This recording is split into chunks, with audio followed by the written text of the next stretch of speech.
नमस्ते। मैं डॉक्टर यशोधरा शर्मा बेंगलोर से national writers and cultural forum के तत्वाधान से आज अपना एक लेख और एक कहानी प्रस्तुत करने जा रही हूँ। इसका श्रेय मैं कुंवर संस्था के संस्थापक कुंवर श्री अनुराग जी को देती हूँ। उन्हीं की प्रेरणा से आज मैं इस साहित्यिक मंच पर उपस्थित हूँ। तो लीजिए करते हैं आगरा का भ्रमण। ब्रजमंडल का भास्कर, सुलहकुल की नगरी मेरा आगरा। युग परिवर्तनशील है, युग बदलता है, समय भी स्वतः ही बदल जाता है। वर्तमान आगरे से तो आप सभी परिचित हैं ना। हम आज झांकते हैं इसके अतीत में। तो आइए पहले चलते हैं बेलनगंज। यहाँ है दारा शिकोह का शानदार महल। क्या शान थी इसकी, चमचमाती छतरियां, गुंबद ऊंचे ऊंचे। इसके पार्श्व में भी एक मुगलकालीन इमारत है जो बालिकाओं का इंटर कॉलेज है, मेरा प्रिय विद्यालय। योग और कुशल शिक्षिकाओं द्वारा 12वीं कक्षा तक यहीं शिक्षा प्राप्त की है मैंने। एक घटना याद आई। एक बार किसी कारण मैदान की खुदाई हो रही थी। एक मुगल कालीन बावड़ी निकल आई। इस महल को सेठ ताराचंद ने खरीद लिया और यह सेठ ताराचंद की कोठी कहलाने लगा। अब तो इसका रूप ही बदल गया है। कबूतरों के दड़बे जैसे अनेक घर दुकानें खुल गई हैं।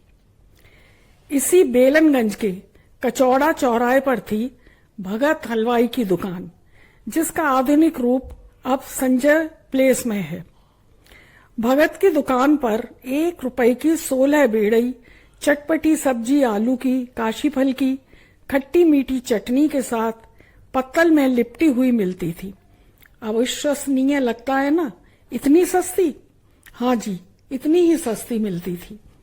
रेलवे पुल के नीचे पंक्तिबद्ध तांगे खड़े रहते थे, क्योंकि आवागमन का यही साधन थे। इधर ही था महालक्ष्मी सिनेमा हॉल। मुगले आजम, काजल, कवि कालिदास आदि कितनी हाउसफुल फिल्मों ने मनोरंजन किया है दर्शकों का। इसी मार्ग पर आगे सिटी स्टेशन के ठीक सामने था बसंत सिनेमा। यहाँ मिट्टी के कुल्हड़ में बर्फ का शीतल जल शायद 1 पैसे में मिलता था। सिटी स्टेशन भी मुगल कालीन शैली पर ही आधारित है। बसंत से ही एकदम सीधी चढ़ाई चढ़कर है टीला माईथान। इसे अकबर के नवरत्नों में से एक टोडरमल, जो अकबर का अर्थ विभाग संभालते थे, ने बसाया था। हरि पर्वत, जिसे उस समय ठंडी सड़क कहते थे, एकदम शांत सुनसान रहती थी। इसका नामकरण भी इसीलिए शायद ठंडी सड़क पड़ गया हो। यहाँ जो उपाध्याय मार्केट बन गया है ना, यहाँ था एक विशाल नाला, उसके ऊपर ही थी उपाध्याय बाजार का निर्माण हुआ है। अरे हाँ, बीच में संजय प्लेस को तो झांका ही नहीं। संजय प्लेस के स्थान पर थी सेंट्रल जेल, बहुत विशाल। सेंट पीटर्स सेंट पैट्रिक विद्यालय के सामने था एक बड़ा सा कच्चा तालाब, बबूल के घने वृक्षों से आवृत। उसे देखकर नैनीताल का आभास होता था। जिस स्थान पर आज राम रघु मार्केट बन गया है, वहां था एक टीला। टीला क्या, हमको तो छोटा सा पर्वत ही लगता था। टीले को काट काट कर अच्छे खासे बाजार का निर्माण हो गया है। पुष्पांजलि चिकित्सालय तथा अन्य भवन जहां निर्मित हैं, वहां भी बहुत बड़ा तालाब था, जो बैंगनी नीले वाटर लिली से आच्छादित था। और हाँ, भैंसों का तरण ताल भी था। अकबर के समय का किन्नरी बाजार अब है किनारी बाजार। सेठ गली, रावत पाड़ा, फुआरा कुछ वर्ष तक शहर कहलाते थे। तांगे में बैठकर खरीदारी करके सेठ गली की चटपटी चाट, मिठाई का रसा स्वादन करके वापस आ जाते थे। आगरे के सुस्वादु खान पकवान को कैसे भूल सकते हैं, लेकिन उसका स्वाद लेने कभी बाद में चलते हैं। यहीं पर एक स्थान है फुलट्टी। प्राचीन समय का नाम फूल हट्टी यानी फूलों की दुकान। एक सुंदर सा विशाल फुहारा था, इसीलिए इसका नाम फुहारा पड़ गया। अतिक्रमण और समय से प्रभावित होकर अब इसका भी रूप परिवर्तित हो गया है। आगरे की 12 मंडियां प्रसिद्ध हैं। किसी समय में इन 12 मंडियों में संपूर्ण आगरा सिमट आता था। घर में किसी भी मांगलिक कार्य में 12 मंडियों का निमंत्रण संपन्नता का मापदंड था। चलिए इन मंडियों के नाम भी देख लेते हैं। लोहा मंडी, राजा मंडी, हींग की मंडी, सौंठ की मंडी, नमक की मंडी, रुई की मंडी, सिर की मंडी, बांस की मंडी, जीवनी मंडी, शहजादी मंडी, पीपल मंडी, गुड़ की मंडी। दिल्ली गेट या दिल्ली दरवाजा लाल किले से दिल्ली यात्रा के समय मुगल राजाओं का पहला विश्राम स्थल होता था। सोचिए कितनी दूरी होगी। कितने पावन रक्षक हैं आगरे के चारों कोनों पर बने ये 4 शिवालय। बल्केश्वर, सही नाम है विल्वेश्वर। विल्व कहते हैं बेल को। यहाँ इन वृक्षों का बाहुल्य था। राजेश्वर, पृथ्वीनाथ, कैलाश, ये प्राचीन चारों शिवालय मानो चारों दिशाओं में चारों मंदिर इसके चारों धाम हैं। श्रावण माह में प्रतिवर्ष इन मंदिरों पर क्रमशः मेलों का आयोजन होता है। कांवरिये गंगा जल लाकर श्रद्धा आस्था से शिवलिंग का जलाभिषेक करते हैं। पवित्र पावन यमुना जल से आप्लावित रहती थी। अन्य मेलों के साथ तैराकी का प्राचीन मेला भी लगता था। मंदिर की किन किन घंटियों से कुंजित होते रहते थे इसके कूल। अभी तो हमने अपनी ताज नगरी के पुरातन रूप की आधी झलक भी दर्शन नहीं किए हैं। अच्छा, मेरे सुलह कुल की नगरी ब्रज के भास्कर आगरा फिर मिलते हैं। धन्यवाद। डॉक्टर यशोधरा शर्मा। तो प्रस्तुत है मेरी कहानी रमुआ। सुनिए। कस्बे की सुबह जल्दी ही हो गई थी। वैसे गर्मी की उमस भरी रात में नींद ही कहाँ आती है। आंगन में मूंज की खरेरी खाट पर बच्चे सो रहे थे।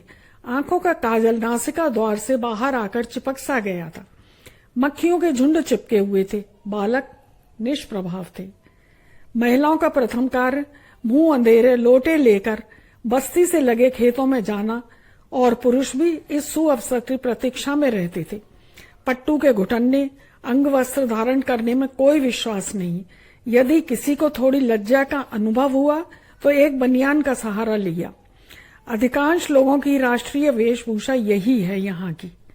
महिलाएं किसी पत्थर या झाड़ी की शरणम और पुरुषों को कोई आवश्यकता नहीं छिपाव दुराव की। बस महिलाएं नजरों की सीमा में रहें। पता नहीं जिस स्थान पर केवल जुगुप्सा का ही अनुभव होता है वहां इन लोगों में श्रृंगार रस का कैसे संचार हो जाता है। यहीं निवास करते हैं रामलाल मामा बनाम रमुआ। अब ये रमुआ क्या है? शायद रामलाल का अपभ्रंश हो सकता है। खैर हमें क्या, हमारे लिए तो रमुआ ही ठीक है। हाँ, तो ये रमुआ मामा एकदम काले क्लिष्ट, बोलचाल की भाषा में बोले तो काले कलूटे, तेल पड़े बालों में बुलबुलें काढ़े हुए, कोयले वाले पुराने इंजन की याद दिलाते हैं। होंगे कोई 50 के पेटे में, कुंवारे, अनब्याहे, ना काहू से दोस्ती ना काहू से बैर को चरितार्थ करते हुए बिना नागा चाट का ठेला लगाते हैं।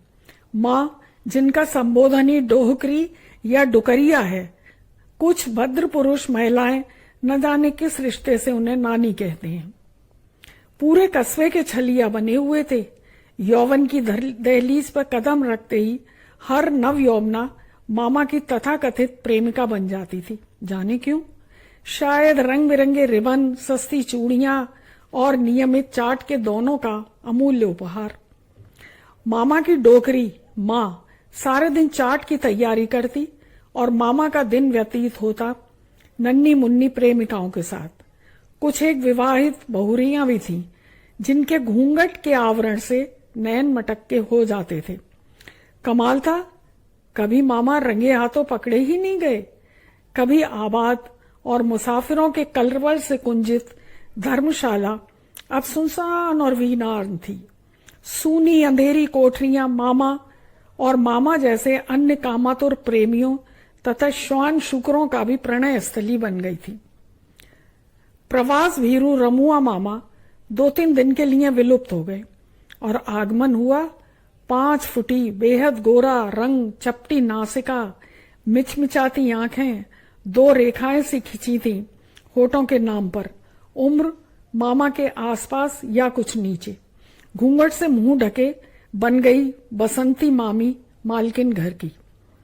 बस्ती के हर किसी के दुख सुख की सातिन मामी के कस्बा प्रसिद्ध नृत्य ए सारंगी के बजवैया चलो अयो बाखर में के बिना कोई भी संगीत आयोजन पूरा नहीं होता था। मजीरे जैसी टिनटनाटी आवाज में सास डोकरी से लेकर मोहल्ले के अंतिम छोर तक स्वर में बिना आरो अवरो लाए लड़ाई में महारथ हासिल था। मोहल्ले की सुप्रसिद्ध महिलाएं जिनका नाम इस लड़ाका सूची में अग्रणीय था, सम्मान सूचक दर्ज था, वह नीचे आ गई थी। भोर की बेला से ही खुट खुट खुट खलबट्टे की आवाज की प्रभाती से मोहल्ला जागृत होता। गृह कार्य निपटाते हुए पतिदेव सेवा में कमी नहीं रखती थी। आग्रह कर करके भोजन करवाना, खेचू से पानी खींच खींच कर आंगन स्नान कराना, देसी दारू अधिक चढ़ जाने पर सिर में तेल ठोकना, ठंडे पानी के छींटे मारना और बड़े प्यार से मुंह की विभत्सा को पल्लू से साफ करना मामी का नैतिक दायित्व था, जिसे वह प्यार से निभाती थी। मामा के बाह्य रिश्तों को कान न देकर अपने अंतरंग रिश्ते को समय देती थी। गर्मी के प्रहार से बचने का एकमात्र साधन नानी जी के नीम के पेड़ की छिटकती सी छाया में रद्दी अखबारों से लिफाफे बनाना, बीज छीलना, गिलट की पायलों की कड़ियां जोड़ना जैसे लघु उद्योग करते हुए मामा की हाल में ही हुई प्रेम कथा की ज्वलंत चर्चा चल रही थी। सुनिए, कल दोपहरिया में मामा कच्चे हाथे वाली किन्नों के घरे में घुस गए। रीतो घर तो सरबती बुआ घुटने दबाते बोली, जे छिलान किन्नों की तो पाठक के छोरा के संग सुनी। उर्मिला भौजी आंख नचाती बोली, जे माई कछु चौनाए कहत, अरे कोई ब्याता बीवी थोड़ी है, भजा के लायो है रमुआ, करी लुगाई है, पहलो कसम छोड़ के आई है। 2-3 घंटे चर्चा चलती रही और दोपहर की तपन सांझ की हल्की की सी शीतलता में बदलने लगी। मामी पति के इन कांडों से निर्विकार, संतन को कहा सीख सो काम का पालन करती थी। चर्चा का विषय यह भी था, अबई कोई बालक उनाए भयो, कलुआ मामा के, रमुआ मामा के। बात भी सही थी, लेकिन अब क्या। बसंती मामी ने एक बिल्ली जैसे कत्थई बालों, कत्थई पलकों और दमकते सूरज जैसे वर्ण वाले अपने भतीजे शिव को बुला लिया और साल के अंदर शिव से अधिक लंबी और कोलतार के डिब्बे से काली लड़की से ब्याह कर दिया। शिव को उड़द और चावल का बढ़िया संभव। चल रही थी गाड़ी कि भूचाल सा आ गया। मामा ने शिव की बहू मीरा से ब्याह कर लिया। बेचारा भूरा बिल्ला सा बच्चा शिव तो शायद शिव की ही भांति इस गरल को पान करके अपने गांव चला गया। बसंती मामी मालकिन से उपेक्षिता मामी बन गई। सास की पदवी से सौतन बन बैठी। मामा की उम्र बढ़ रही थी। मीरा नव यौवना से तरुणी बन गई थी। कुछ भमरे भी मंडराने लगे थे। मामी व्यवधान तो मीरा ने ऐसा निष्कासित किया है कि घरों में दर दर भटकने लगी। किसी के वरांडे में सो गईं, कहीं कुछ खा लिया। मीरा को कोसती, घरों से काम कर देती। स्वतंत्र और निर्द्वंद मीरा एक बेटे की मां बन गई। कुछ भी रहा हो, मामा को बाप की पदवी तो मिली ही गई। धन्यवाद।